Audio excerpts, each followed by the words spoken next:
উল্লেখ করে গ্রেফতার করা হয়েছিল, আমরা আত্মসমর্পণ করেছি।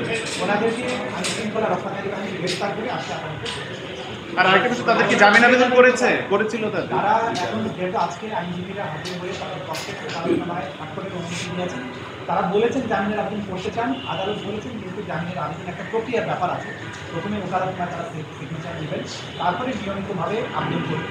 আদালত বলেছেন আবেদন থাকলে আপনারা রেজিস্ট্রার অফিসে আইন অনুযায়ী দাখিল করবেন, পরবর্তী তারিখে যদি আবেদন হয় তখন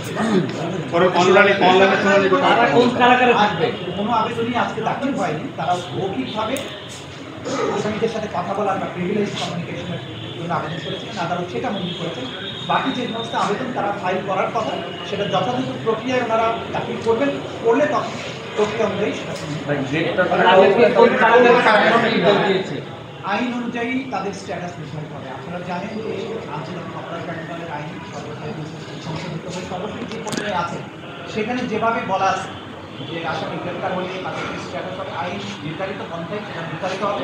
আমরা আগেও বলেছি এই ব্যাপারে, আর আজকে এরা কি এখন চাকরিচ্যুত?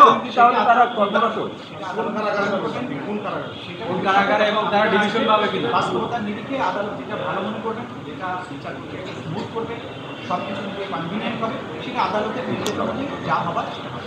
তারা কি চাকরিচ্যুত নাকি এখন চাকরি? কারাগারের বিষয় কারাগারের ব্যাপারে হচ্ছে তাদেরকে কাস্টডিতে প্রেরণের নির্দেশ দেওয়া হয়েছে। কাস্টডিতে প্রেরণ মানে হচ্ছে কারা কর্তৃপক্ষের অধীনে তারা চলে যাবে।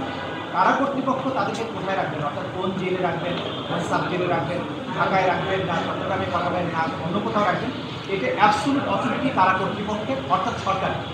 আদালতের কাজ হচ্ছে তাদেরকে কাস্টডিতে পাঠিয়ে দেওয়া।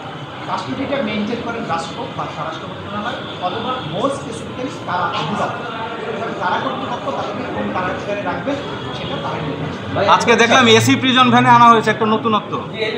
সুবিধা কারা কর্তৃপক্ষ কোন আসামিকে কী পদ্ধতিতে আদালতে হাজির করবেন এটা ডিসক্রিপশনালি তারা এই ব্যাপারে আমাদের তারা কি এখনো কর্মরত নাকি চাকরি? আমরা কি বলবো আসলে? এইটা দেখেন আইনের মধ্যে যেটা আছে সর্বশেষ বিচার প্রক্রিয়াটা শুরু হয়ে যায়, চাকরি হয় তখন আসলে কি আর চাকরিতে আপনাদের গণ্য হবে। বান্ডেল থাকলে প্রতি সেনমানিতে টাকা বাঁচবে। বিকাশ সেনমানি বান্ডেল কিনে জিতুন প্রতি লেনদেনে।